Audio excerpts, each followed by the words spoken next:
สบายดีพี่น้องสบายดีสุขคนเด้นี่ตัวมันสิเศร้าเอาบ่ลายกับเศร้ายังว่าจะเอาลายมันสิบ่เศร้าแม่เห็นจากเสาแม่เมื่อยหย่อนนั่นนี่ได้ไงนี่เอาเบิ่งดูทงยางทงอีได้เอาวะพ้นมึงอย่าตกเด้อวะจกอันนั้นทงยางออกมาใส่นั่นแหละก็ขี้สะเหลาใบมันกันดิมันมุนเอาทางใบมันหลบมาให้แบบนี้ใบมันมดนะบ่เจ้าบูจักมองออกพ่อใหญ่เอ้ยมันบ่ฮู้จักบ่มันสิอยู่แม่นหากมันต้มมันก็หอมอันนี้นะหอมต้มเอาบ่รู้แช่กินอันนี้ฮะต้มก็ต้มล่างต้มแล้วแต่บ่แช่ก็ได้ต้มก็ได้คือว่าหากต้มน้ำมันสิออกกว่าแซ่ได้ต้มน่ะน้ำมันสิออกกว่าแซ่วะแม่นความตัวได้อันนี้ไอ้ที่แล้วล้างก่อนบ่ห้อยครับพัดล่างได้ออกมาแต่ปลาเราล่างก้อนจะใส่นี่อาหารกินข้าวแม่นี่กินข้าวนี่ก็กินกับลวกมีกินทุกเช้าแม่ก็กินข้าวไม่แล้วนี่บ่แล้วก็แค่ไปเล่นสิได้โอ้ยไปหาในใส่เด้ว่ามาส่งหักใหม่ให้แม่ใหญ่ไปหาเฮ็ดน่ะบ่มีเฮ็ดมีแต่เฮ็ดคมบ่เอาเฮ็ดคมน่ะลายมันน้องย่อผู้ใดเตียวเลยเตียวลงเฮ็ดคมน่ะอู้อึดบ่อยากเลยเฮ็ดคมน่ะต้มหาน้ำก็ยังคมบ่ได้เฮ็ดคมอยู่บ่ให้ใส่ตีนมันเขาว่าเอาแต่ดอกมันเลยเตี้ยคมในตีนดอกมันบ่ได้คมลายเฮ็ดคมน่ะเฮาบ่พอดอกเฮาเอามายังมาคมกินบ่ได้ป้าเอามาต้มหาน้ำยังคมแล้วอ่ะต้มได้ก็คมแล้วยินน้ำต้มยินน้ำต้มยินน้ำหาเทื่อก็ยังคมแล้วอ่ะเอาใส่ยังมันลงไปไอ้คือว่าบ่ใส่ก็ย่าแม่ก็เคยอยากขอบใจลูกเอ้ยเขาบ่ได้ย้อนเตี้ยแล้วแหละไปหาเฮ็ดเอาก็กี่สะเราไปให้เป็นใหญ่ย่านนี่พ่อใหญ่บ่ทันมาเอาอ่ะไปแล้วโอ้ยเลยดึงเขาชุบกูก็ไปอยู่แล้วพ่อใหญ่พ่อใหญ่น่ะมาด้อนข้างเที่ยงแล้วเนี่ยว่ะจะไปเที่ยงไปเลยถ้าดำดำให้เราดำก็หูจักบ่จักมันจะบ่พาจะไปเอาถือไว้เด้อบัดนี้ถือไปมีแต่มุงไม่ตาบ่เห็นอยู่แซ่ก่อนนี่โอ้ดอนหน้ามันทวารแหละข้างพายเบื้องน่ะอึดยังได้เป็นป่าอยู่ซั่นข้างพายเบื้องพุ่นได้พุ่นข้างให้หน้าแล้วเบื้องนั่นได้ข้างพายเจ้าของคนหานี่ที่หยังมันนี่บ่นะดอนติ้วพุ่นเด้ดอนติ้วพุ่นเด้ดอนติ้วมาลูกที่เขานำแม่กินเอาโอ้ยย่านพ่อใหญ่บ่มาเอาเบิ่งเอากูขี่สะเราไปให้แม่ใหญ่ก่อนคันพ่ออันเมื่อจักสิโทรถามว่าคันพ่อใหญ่มาเอาแล้วก็สิทิ่มจักจางจักเข้มจักยังในปากไม่ปากมันตาย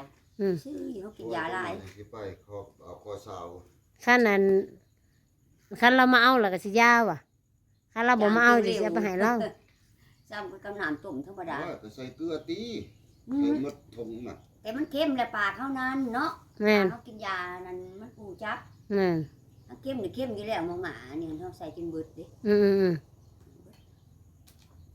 จะไปใช้น้ำมันใส่นี้ลง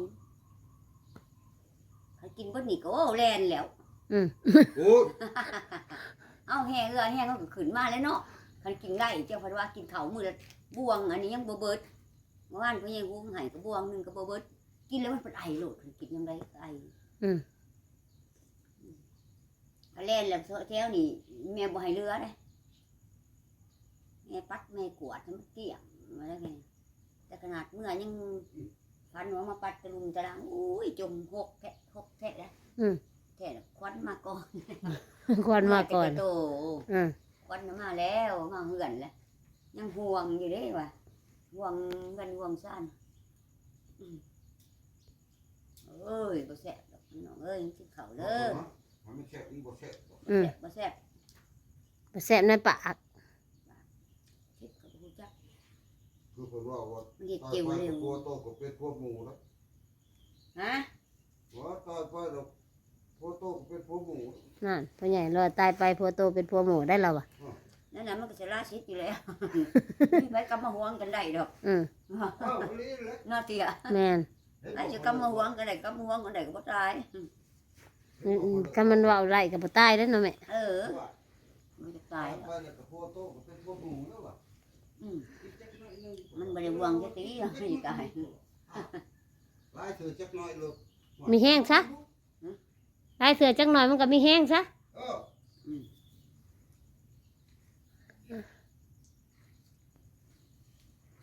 คืนกูเบิ่งโทรศัพท์ไปโทรศัพท์มาวิ่นหัว เจ้ามัน หม้อ บ่มันแสงบ่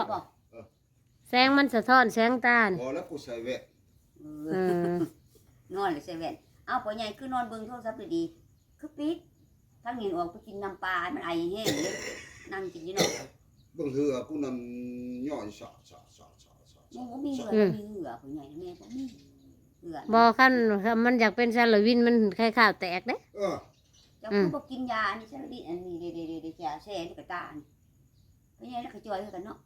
กินยาแสน แล้วก็จอยของปทแม่แล้ว ยันตักทรง แม่นี่โอ้ยน้ำขัง ยันตังทรงเรา กินในแม่นี่ยาแซ่ พ่อใหญ่ละจ่อยคิดน้ำเจ้าเมื่อซื่อๆดอกพ่อใหญ่น่ะ คิดอยู่บ่ โอ้ยพ่อใหญ่น่ะบ่สิบ่คิด กับอะไร น่ะ คือกับอะไรลูกนี่อ่ะ แล้วก็โอ้ยเมียเมื่อปลาเลยเราอ่ะ ย่านอยู่ของตัว อ่านอยู่แล้วบ่มา เมียเมื่อปลาเลย พี่ช่างกับกูว่ะ แต่เราเนี่ยเปลี่ยนก็ถูกเขาไม่รู้อ่ะเอาคือเฮ็ดกินนั้น นั่งเขากับกู้บ่ เฮ็ดกินกัน เฮ็ดกินกับกู้ เฮ็ดกบเจ้าบ่เฮ็ดแล้วก็แล้ว เอามาไว้ก็อยู่หั่นแหละ ไว้ก็ยกให้ คันแม่บ่อยู่คันแม่อยู่แม่เป็นคนเฮ็ดกับเขานะ บ่ไว้แหละแต่ตัว บ่ไหวบ่ไหวแล้วพ่อใหญ่วะ โจมถ้วยลงไปล้างกูวันชิ้นดับก็ชิ้นให้ก็ มัน กู สิ แต ย่อก มากกับกูนี่บ่ ฮะ ย่อมากกับกูนี่ โอ้ยตายแล้วกูตัวขึ้นบางวัน โอ้ยคือจังเดียว น้ำตาลนะ มีรสชาติยังไม่เจียว อย่าให้มันนี่รสชาติก็พอแล้วแค่ละลาย จะเล่นไร ว่าตะเทียนแห้งกับพัดกะเพราไข่ดาวแล้วเนาะเตี่ย แม่น เนี่ยมันสิได้แล่นกุน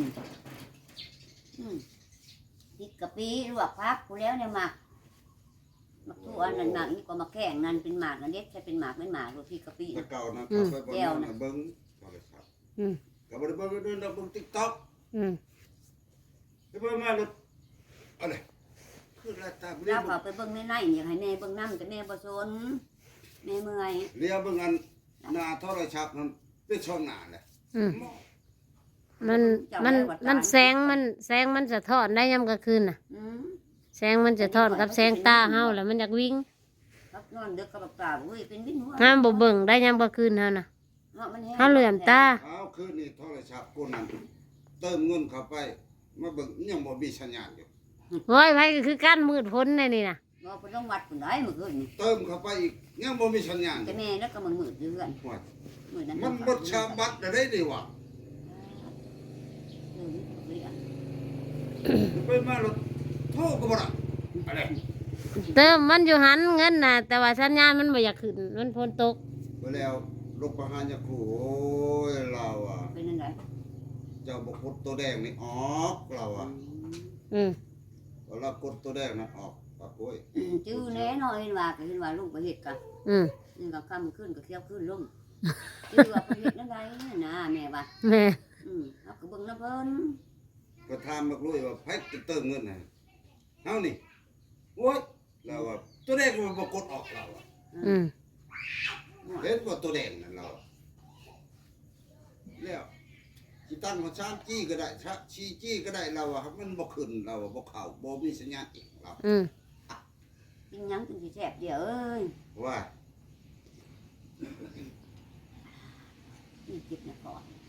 เก็บเอาไอแล้วไอ หาไอ กินก็คืนยาก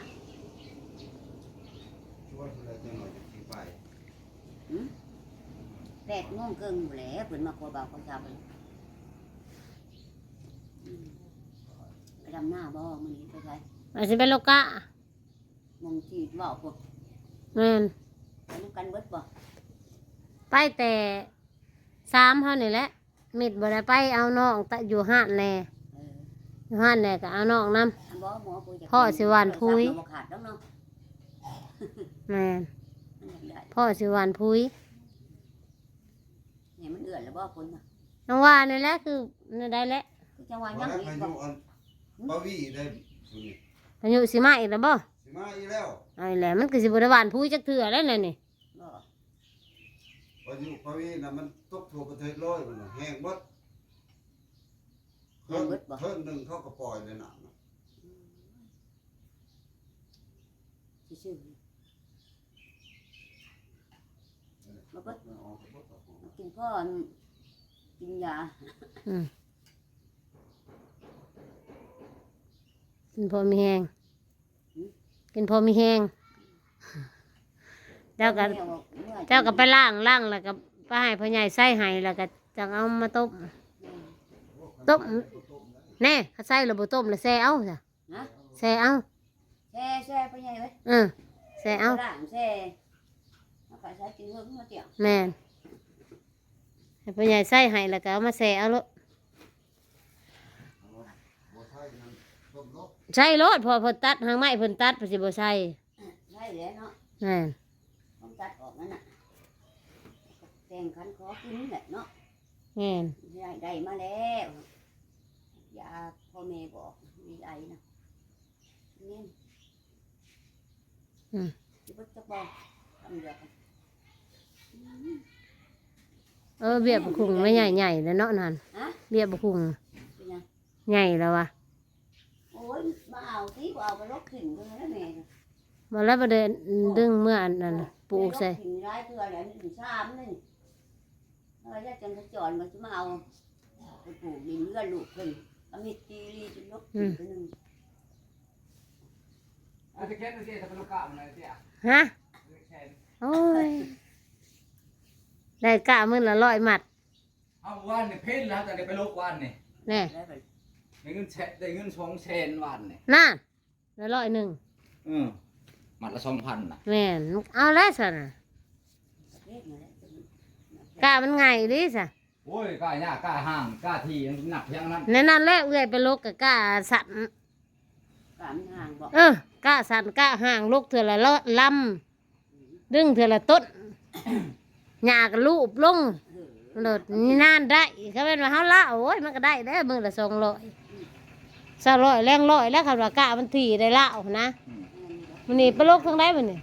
ไปลูกคนเก่าห้องมาแล้ว เออ ถ้าต้องการก็ลูกกาดำๆมันก็เป็นไรเนาะ เออก าดลูกหน้า เนี่ยก็มาส่งทางไว้ให้แม่ใหญ่ว่ะสิเมื่อแล้วก็สิไปอันลกกะเพราะว่าพ่อใหญ่ว่าขุดมาแน่มึงน่ะกูบ่เห็นบ่วะยังดีแต่ขุดออกมาแล้วนะ โอ้ยหมอเทือนแล้วโอ้ยบ่ได้บ่ได้เมื่อยไปแล้วละวะโทรหาแม่ว่าตาหูจุดมาแล้วมันสิเอามาให้คือยังว่าโทรหาโตนะโอ้โทรว่ะใจดูเด้ออยู่ดีแม่นจะไป ไม่ว่ะ พอดีเลยว่ะ บ้านขึ้นลูกกะเอางูเห่ามาวันป้อสัตว์